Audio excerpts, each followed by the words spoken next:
Gaza में Hamas से,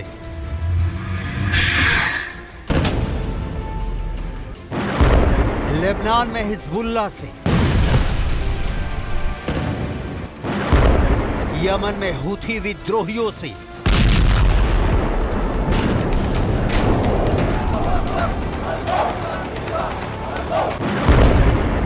Syria में ईरान समर्थित मिलिशिया से,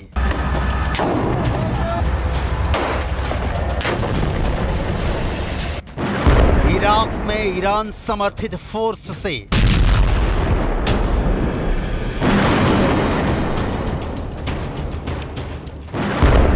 बहरीन के मिलिशिया संगठन से,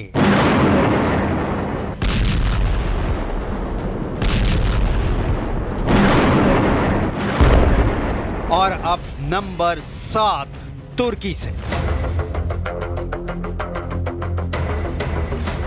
इजराइल के पहले 6 फ्रंट एक्टिव थे, अब 7वां फ्रंट तुर्की भी खुलने जा रहा है। तुर्की ने ऐलानिया तौर पर इजराइल को दुश्मन देश मान लिया है। राष्ट्रपति एर्दोआन ने पहले इजराइल में घुसकर मारने की धमकी दी, फिर उनके मंत्री ने इजराइल को तबाह करने की धमकी दी, और अब खबर है कि तुर्की ने इजराइल के राष्ट्रपति इसहाक हर्जोग के एक अनुरोध को अस्वीकार कर दिया है।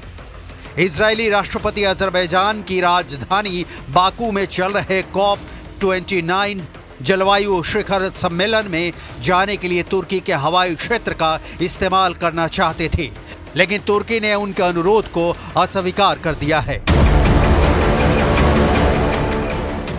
तुर्की इजराइल दुश्मनी की दरार पिछले साल जब इजराइल गाजा में घुसा उसी वक्त से चौड़ी होनी शुरू हो गई थी, जिसका हासिल अब नजर आ रहा है। इजराइल के राष्ट्रपति का सुरक्षा कारणों से बाकू जाना रद्द किया जा चुका है, लेकिन तुर्की के इस स्टैंड ने इजराइल को तुर्की को लेकर गंभीरता से सोचने पर मजबूर कर दिया है। सवाल है कि आखिर अचानक तुर्की को इजराइल से डर क्यों लगने लगा है? क्यों अपने आसमान से नहीं गुजरने दिया इजराइल के राष्ट्रपति का विमान? कल तक तुर्की गाजा में इजराइल के हमलों को लेकर विरोध कर रहा था और साथ ही इजराइल को तेल की सप्लाई कर रहा था। तब अचानक ऐसा क्या हुआ कि तुर्की ने इजराइल से सीधा पंगा ले लिया? तुर्की के राष्ट्रपति रेसेप ताय्यप एर्दोआन ने सऊदी अरब और अजरबैजान के दौरे के दौरान इजराइल से संबंध खत्म करने का ऐलान किया। एर्दोआन ने कहा, मेरे नेतृत्व में तुर्की गणराज्य की सरकार इजराइल के साथ किसी भी तरह का संबंध जारी नहीं रखेगी और हम अपने इस रुख पर आगे भी कायम रहेंगे। तुर्की और इजराइल के संबंध मुश्किलों से भरे रहे हैं। तुर्की दुनिया का पहला मुस्लिम बहुल देश था जिसने इजराइल को मान्यता दी थी। सवाल फिर वही, तो अचानक क्यों तुर्की ने इजराइल से अपने संबंध खत्म कर लिए? एर्दोआन के दिमाग में क्या चल रहा है? समझने के लिए आपको रियाद से आई ये तस्वीरें देखनी होंगी। रियाद में आयोजित इस सम्मेलन का नाम अरब इस्लामी शिखर सम्मेलन दिया गया था। रियाद में आयोजित इस कॉन्फ्रेंस में सिर्फ गाजा और लेबनान में चल रहे इजरायली हमले पर ही चर्चा हुई, और इस शिखर सम्मेलन में तुर्की के राष्ट्रपति एर्दोआन भी हिस्सा लेने पहुंचे थे। सुनिए सम्मेलन के बाद इजराइल को लेकर क्या बयान दिया गया।